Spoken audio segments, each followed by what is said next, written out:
Hello everyone, hope आप सब लोग बढ़िया होंगे। आपकी तैयारी एकदम बढ़िया चल रही होगी। आज हम लोग कवर कर रहे हैं महात्मा गांधी चैप्टर को। ठीक है, ये आपका 6 चैप्टर बनता है और चैप्टर इंपॉर्टेंट इसलिए हो जाता है, मोस्ट इंपॉर्टेंट चैप्टर इसलिए हो जाता है क्योंकि उसके पीछे कारण ये है कि इस चैप्टर से ऑलमोस्ट हर साल क्वेश्चन बनता है और सिर्फ आपका लॉन्ग में नहीं बनता है, एमसीक्यू में भी बनता है। दैट मीन्स कि ये आपका अकेला चैप्टर जो है out of 80 marks more than 10 marks आपको जो है दिलाएगा। दूसरी चीज, अगर आपको सिर्फ फैक्ट समझने हैं तो फैक्ट्स आपके बुक में भी हैं, फैक्ट्स बहुत सारे नोट्स भी हैं, मेरे पुराने वीडियोस भी हैं, सब फैक्ट्स आप जाकर देख लीजिए। अगर आपको कॉन्सेप्ट समझना है तो आप यहाँ पे रुकिए। कारण ये है कि पिछले कुछ समय से जो है हर एक साल बोर्ड क्या कर रहा है, आपका रिकॉल बेसिस से क्वेश्चंस को हटाकर आपके एप्लीकेशन बेसिस पे क्वेश्चन लगा रहा है। दैट मीन्स कि अब वो जो क्वेश्चन पूछ रहा है वो आपकी जनरल अंडरस्टैंडिंग चेक करता है। आप पिछले साल का पेपर उठा के देख लीजिए, उसमें भी कुछ ही चीजें हैं जो रिकॉल पे आई हैं। उसके साथ साथ जो है मोस्टली उन्होंने इमेज दे दिए हैं या फिर ऐसे किसी रैंडम कैरेक्टर का नाम डाल दिया है, फिर उससे जो है क्वेश्चन कनेक्ट करके आपसे क्वेश्चन पूछा। दैट मीन्स कि आपको प्रॉपरली कॉन्सेप्ट समझना पड़ेगा। इसलिए समझते हैं। तो सबसे पहले इनका अपना शुरुआती जीवन ही है। 2 अक्टूबर 1869 में इनका जो जन्म हुआ था। कहाँ पर? पोरबंदर, जो कि है गुजरात में। अब ये कभी लॉन्ग में तो नहीं पूछता है, लेकिन हो सकता है कहीं जनरल एमसीक्यू में पूछ ले। फिर उसके बाद आता है ये इंग्लैंड चले गए थे 1888 में लॉ की पढ़ाई पूरी करने के लिए। उस समय इंडिया में हायर एजुकेशन तो ज़्यादा था नहीं, तो अक्सर सभी लोग जो है बाहर ही जाया करते थे पढ़ने के लिए। फिर उन्होंने अपना कैरियर बनाया इसी लॉ में। पहले इन्होंने जो है वकालत की राजकोट में, फिर उसके बाद जो है चले गए साउथ अफ्रीका, और साउथ अफ्रीका में अराउंड 1914 से 1950 तक ये वहीं पर रहे और इन्होंने वहां पर जो है लॉ प्रैक्टिस किया। लेकिन साउथ अफ्रीका में क्या हुआ कि इनको ऐसे बहुत सारी चीजों का सामना करना पड़ा, जैसे कि रेसिस्ट पॉलिसीज, यानी वो सभी पॉलिसीज जो कि कहीं ना कहीं अंग्रेजों को और उसके साथ साथ जो इंडियंस थे उनको अलग करती थी। इसमें किस्सा ये जुड़ता है कि एक बार ये जो है फर्स्ट क्लास ट्रेन का टिकट लेते हैं। जब ये उस पर चढ़ते हैं तो इनको वहां पे अंग्रेज जो धक्का मार के बाहर निकाल देते हैं। अब यहाँ एक चीज मैं क्लियर कर दूं कि जैसे इंडिया एक कॉलोनी था ब्रिटिशर्स का, यानी जैसे इंडिया में जो है ब्रिटिशर्स राज कर रहे थे, बिल्कुल सेम टू सेम वैसे ही साउथ अफ्रीका में भी जो है ब्रिटिशर्स राज कर रहे थे। तो वहां पर यह हुआ कि जब इन्होंने ट्रेन में एंट्री ली तो उनको ब्रिटिशर्स ने बाहर निकाल दिया, ये बोल के कि तुम इंडियन हो, तुमको जो है हमारे साथ फर्स्ट क्लास में बैठना अलाउ नहीं है। तो फिर वहीं से इनका शुरू होता है। वहां पर क्या, पहली बार वहां पर इनका शुरू होता है सत्याग्रह। बहुत सारी इन्होंने परेशानियां झेली, कई बार इन्होंने जो है इन्हें वहां पर भी जेल जाना पड़ा, और उसके साथ साथ फिर उन्होंने जो है वहां पर कुछ नियमों में जो है सुधार करवाए। और इन्हीं सब चीजों के लिए, इन्हीं सब पॉलिसी से लड़ने के लिए इन्होंने वहां पर एक पार्टी बनाई थी। इस पार्टी का नाम था नेशनल इंडियन कांग्रेस। कौन बनाया था? महात्मा गांधी। कहां बनाए थे? साउथ अफ्रीका में। इस चीज के लिए, to fight against the racial policies of the Britishers in South Africa. ठीक है। फिर उसके बाद ये जो है 1915 में इंडिया लौट आते हैं। अगर आपको याद हो तो शायद थर्ड चैप्टर में था कि इनको इंडिया में लाने के लिए कौन गया था वहां पे साउथ अफ्रीका में? गोपाल कृष्ण गोखले। इसीलिए गोपाल कृष्ण गोखले को इनका पॉलिटिकल गुरु, इनका पॉलिटिकल मेंटर भी कहा जाता है। फिर उसके बाद जब इंडिया में आ गए तो इन्होंने पहले तो ये समझा कि इंडिया में समस्या क्या चल रही है, क्योंकि पहले समस्या समझना ज्यादा आवश्यक है। तो शुरुआत में 2 साल 3 साल इन्होंने आने के बाद इंडिया के पूरे उसमें जो स्थिति थी उसको इन्होंने पहले जांचा कि इंडिया में आखिरकार चल क्या रहा है। फिर उसके बाद इन्होंने जो है इंडिया में 3 मेजर सत्याग्रह किए। अब आप यहाँ पर इस मेजर सत्याग्रह से ये समझ जाएंगे कि ये जिन जिन पॉइंट्स को टारगेट किए थे अपने सत्याग्रह के लिए, वो सभी के सभी पॉइंट्स कहीं ना कहीं मास मूवमेंट करने जा रहे थे। जैसे कि इंडिया में आज भी देखा जाए, अगर उस समय भी देखा जाए, तो एक बहुत बड़ी पॉपुलेशन होती है फार्मर्स की और प्लस वर्कर्स की। अगर ये दोनों कम्युनिटी आपके साथ जुड़ जाती है तभी आप कोई बहुत बड़ा मास मूवमेंट इस देश में कर सकते हो। और इनको ये चीज समझ में आ गई थी। तो इन्होंने जो पहला अपना मास मूवमेंट किया किसानों के लिए, वो था बिहार में। कहां पर? चंपारण में। चंपारण एक जिला है बिहार में, वहां पर इन्होंने किया। कब? 1917 में। ठीक है। इसमें था क्या? इसमें ये था कि जो चंपारण में इंडिगो फार्मर्स थे, यानी कि वो किसान जो नील की खेती किया करते थे, उनको उनके नील के बदले प्रॉपर रेट नहीं मिल रहा था मर्चेंट्स के द्वारा। तो वहां पर महात्मा गांधी गए, वहां पर आंदोलन किया, शांतिपूर्वक आंदोलन किया, और फिर इनके ही प्रयासों के द्वारा चंपारण के जो उस समय के मजिस्ट्रेट थे, उन्होंने जो है एक आदेश दिया कि हम एक जो है सोसाइटी कमिटी बिठाएंगे जो कि इस सभी मामले का जांच करेगा। अब इससे क्या हुआ? इससे अब नॉर्थ इंडिया के जो फार्मर्स थे उनके अंदर महात्मा गांधी के लिए एक अलग प्रकार की श्रद्धा जग गई कि यार ये जो आदमी है बेहतरीन आदमी है। फिर उसके साथ अब अगले साल बेटा गुजरात में अहमदाबाद में इन्होंने एक सत्याग्रह किया, और वहां पर किनके लिए किया? वहां पर इन्होंने किया मिल वर्कर्स के लिए। बात ये थी कि उस समय मिल वर्कर्स चाहते थे कि हमारे सैलरी में अराउंड 50% का ग्रोथ हो, यानी अगर 100 रुपए उनको पहले तनख्वाह थी तो वो बन जाए 150 रुपीज। ठीक है।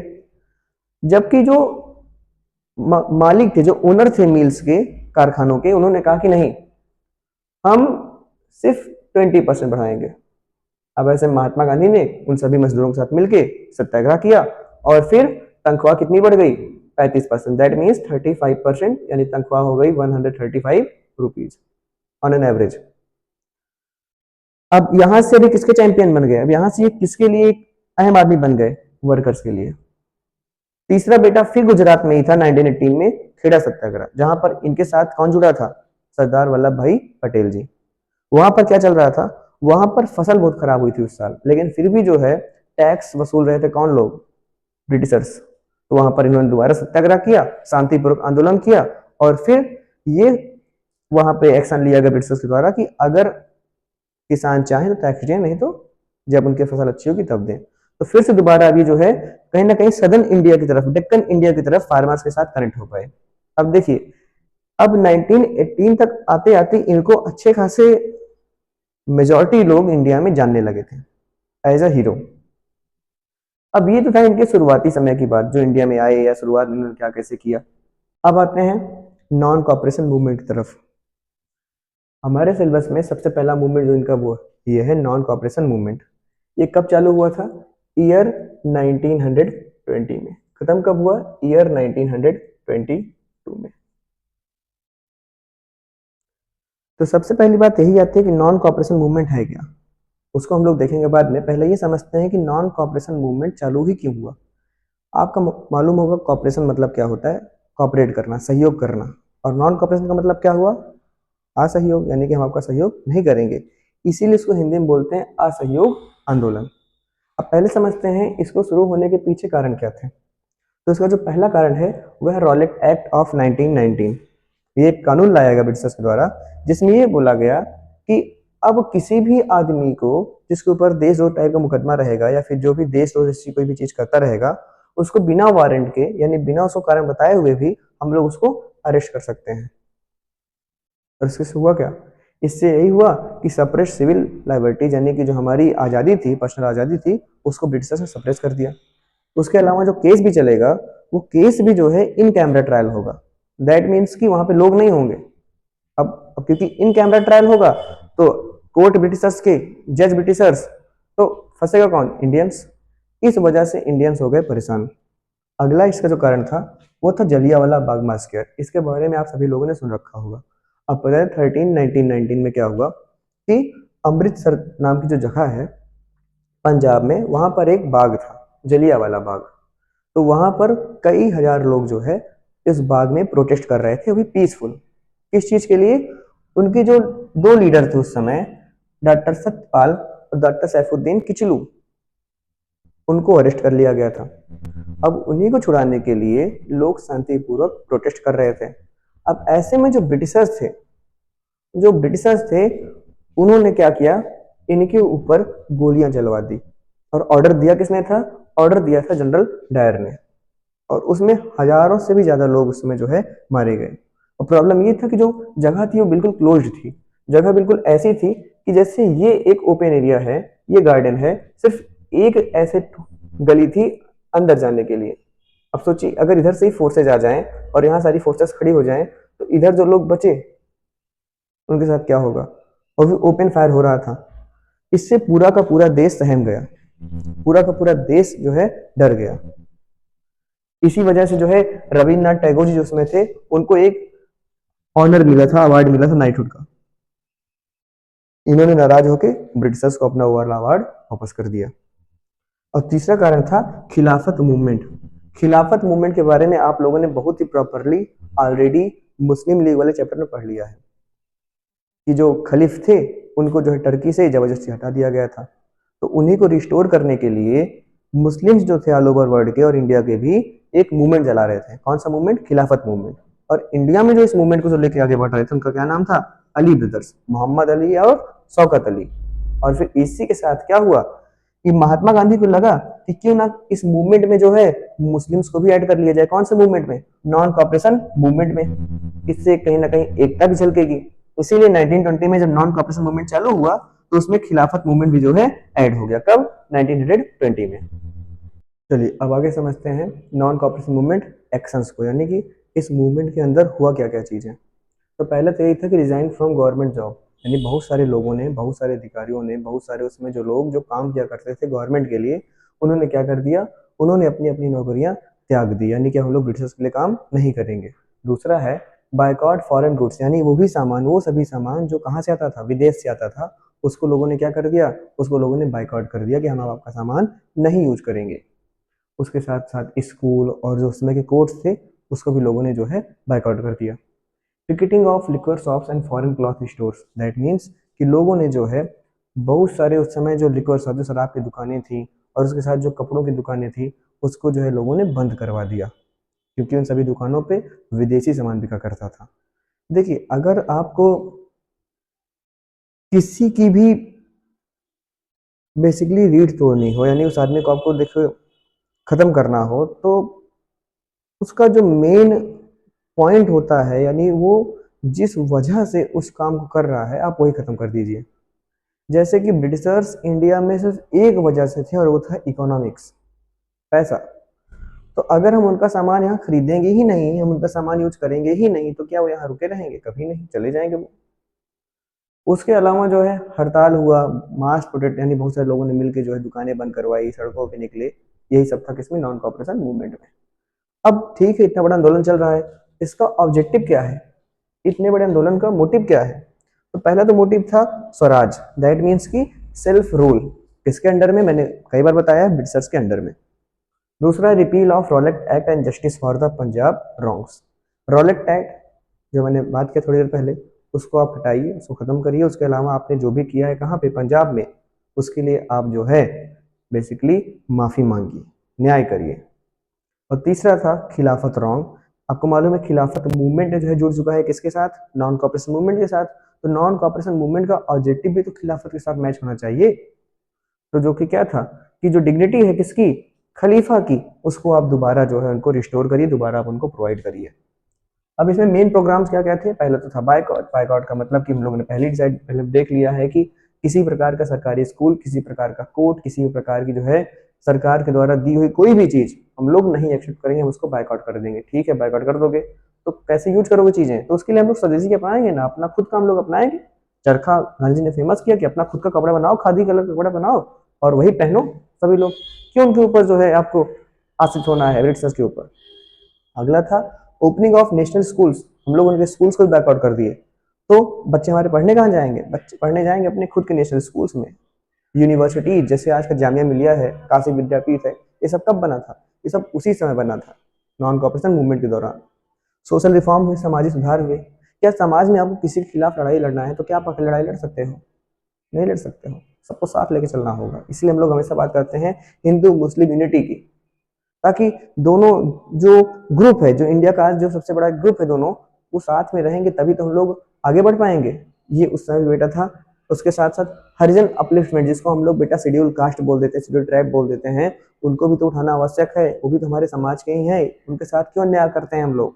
तो उनको भी हम लोगों ने उठाया। और हरिजन नाम बेटा किसने दिया? महात्मा गांधी जी ने उनको बोला हरिजन। हरि का मतलब होता है ईश्वर, जन मतलब लोग। ये तो ईश्वर के लोग हैं, जैसे ईश्वर वैसे ये लोग। तो इनके साथ हम लोग भेदभाव नहीं करेंगे। उसके साथ वुमेन एम्पावरमेंट, पूरे किसी भी समाज का बेटा लगभग आधा हिस्सा, आधा पॉपुलेशन उस समाज की महिलाएं होती हैं। अगर आप उनको पीछे छोड़ दोगे तो क्या समाज आगे बढ़ पाएगा? कभी नहीं बढ़ पाएगा। तो इसलिए वुमेन्स को भी उठाना, उनको भी जो है सोशली, इकोनॉमिकली, एजुकेशनली उनको भी जो ऊपर लेके आना काफी आवश्यक है। विलेज पंचायत, लोगों ने जो है ये भी बोल दिया कि हम लोग अब कोर्ट्स नहीं जाएंगे, तो इससे हम लोग क्या करेंगे? कहाँ पे न्याय मांगने जाएंगे? हम लोग न्याय मांगने जाएंगे कहाँ पे? विलेज पंचायत में। दैट मीन्स कि हम लोग अपने खुद ही गांव में पंचायत बनाएंगे और वहां पर हम लोग क्या करेंगे? अपने हक की मांग, वहीं से हम लोग न्याय लेंगे, क्योंकि अब कोर्ट्स जाना नहीं है हमको। उस समय कुछ मेजर एक्टिविटीज जो हुआ, जैसे कि उस समय के जो लॉयर थे, उस समय के जो बड़े बड़े वकील थे, मोतीलाल नेहरू जी, जवाहरलाल नेहरू जी के पिताजी, सीआर दास, चित्तरंजन दास, राजेंद्र प्रसाद जी, इन्होंने जो है प्रैक्टिस, लॉ की प्रैक्टिस ही छोड़ दी कि हम जो है आपके अदालतों में लॉ की प्रैक्टिस नहीं करेंगे, हम लोग केस नहीं लड़ेंगे। Students left government schools and college, ये बढ़िया बात है। उस समय जो है बच्चे थे, उन्होंने स्कूल्स को जो है बंद कर दिया जाना, कि हम लोग जो है अब स्कूल नहीं जाएंगे। इसमें तुम लोग का दिमाग लग गया होगा। Gandhi ji and other people return their medals, और जो गांधी जी थे बेटा, और जो उस समय के और भी लोग थे, हम लोग बात किए रविन्द्रनाथ टैगोर जैसे लोग थे, इन लोगों ने अपने जो मेडल थे उस समय के, जो ब्रिटिशर से मिले थे, उसको उन्होंने क्या कर दिया, वापस कर दिया, ये दिखाने के लिए कि हम लोग जो है अब आपको कॉपरेट नहीं करेंगे। Okay okay. तो अगर इतनी सारी चीजें हो रही हैं, दुकानें बंद कराई जा रही हैं, सामान जो है जलाए जा रहे हैं, तो ऐसे में क्या ब्रिटिशर्स चुप बैठेंगे? कभी नहीं। तो उन्होंने भी जो है अपने कुछ पॉलिसीज अपनाए रिप्रेस करने के लिए। किस चीज को रिप्रेस करने के लिए? नॉन कॉपरेशन मूवमेंट को। अब देखिए, ब्रिटिशर्स ज्यादा कुछ कर नहीं सकते थे, क्योंकि जो पूरा का पूरा नॉन कॉपरेशन मूवमेंट था, ये एक पीसफुल मूवमेंट था। अब अगर कोई शांतिपूर्वक कुछ भी आपसे डिमांड कर रहा है, तो आप जो है बहुत ज्यादा कुछ उसके साथ कर नहीं सकते हो कि आप उसको फोर्सफुली मना कर दो या उस मूवमेंट को बंद करवा दो। लेकिन फिर भी इन्होंने जो है क्या किया, इन्होंने पब्लिक गैदरिंग, यानी कि जो लोग, जो भीड़ इकट्ठा होती थी, उन लोगों को बोल दिया कि आप एक साथ कहीं किसी भी जगह पे इकट्ठा नहीं हो सकते हो। उसके साथ साथ उस समय के जो काफी इंपॉर्टेंट लीडर्स थे, उनको क्या किया गया, उनको अरेस्ट कर लिया गया। हालांकि महात्मा गांधी जी को अरेस्ट किया जाएगा थोड़ा बाद में। उसके बाद वायलेंस उस समय काफी ज्यादा हुआ। प्रिंस ऑफ वेल्स आए थे, वेल्स आपको मालूम है एक आइलैंड है इंग्लैंड के बगल में, तो वहां के प्रिंस आए थे, तो उनके आने पे 1920 में काफी ज्यादा वायलेंस भी हुआ था। ठीक है। और अगले साल 1922 में मूवमेंट जो है सस्पेंड कर दिया गया, खत्म कर दिया गया। अब सस्पेंड क्यों किया गया, खत्म क्यों किया गया, इसके पीछे भी कारण है। कारण ये है कि एक जगह है चौरी चौरा नाम से, आप लोग सुना होगा चौरी चौरा, और वो कहाँ पर है? गोरखपुर, उत्तर प्रदेश में। अब हुआ क्या यहाँ पे कि यहाँ पे कुछ किसान ने, कुछ विलेजर्स ने, पहले उनके साथ ब्रिटिशर्स यानी कि पुलिस फोर्सेस ने कुछ उनके साथ जो है प्रॉब्लम क्रिएट की। फिर उसके बाद उसके बदले में ब्रिटिशर्स ने जो है, सॉरी, फार्मर्स ने जो है गुस्से में आके पूरे के पूरे पुलिस स्टेशन को ही जला दिया हर तरफ से। उसमें हुआ क्या कि 22 पुलिसमैन उस समय जो है जल के उसमें मारे गए। याद कैसे करना है? 1922 में मूवमेंट सस्पेंड हुआ और 22 पुलिसमैन जो है मारे गए। अब ये इंसिडेंट जो हुआ था, ऐसा हुआ था 5 फरवरी 1922 में। और जैसे ही महात्मा गांधी जी को ये मालूम चला कि यार मेरे मूवमेंट में जो है वायलेंस हो गया, जबकि उनको वायलेंस बिल्कुल पसंद नहीं था, उनको लगता था कि जो है हमको अपनी, हम लोग डिमांड, हम लोग अपनी चीजें जो है वापस लेंगे, और वो भी सिर्फ और सिर्फ जो है साइलेंटली, पीसफुली, सत्याग्रह के साथ। लेकिन अब तो प्रॉब्लम हो गई थी, और इस गलती की वजह से अब ब्रिटिशर्स को मौका मिल जाता कि अभी तक जो पूरा पूरा मूवमेंट साइलेंटली चल रहा था, पीसफुली चल रहा था, अब वो जो है इंडियंस को जो है बाकायदा पीट सकते थे। और ऐसा पीटते कि जैसे 1857 के बाद कई सालों तक हम लोग जो है कोई पार्टी नहीं बना पाए थे, बड़ी पार्टी।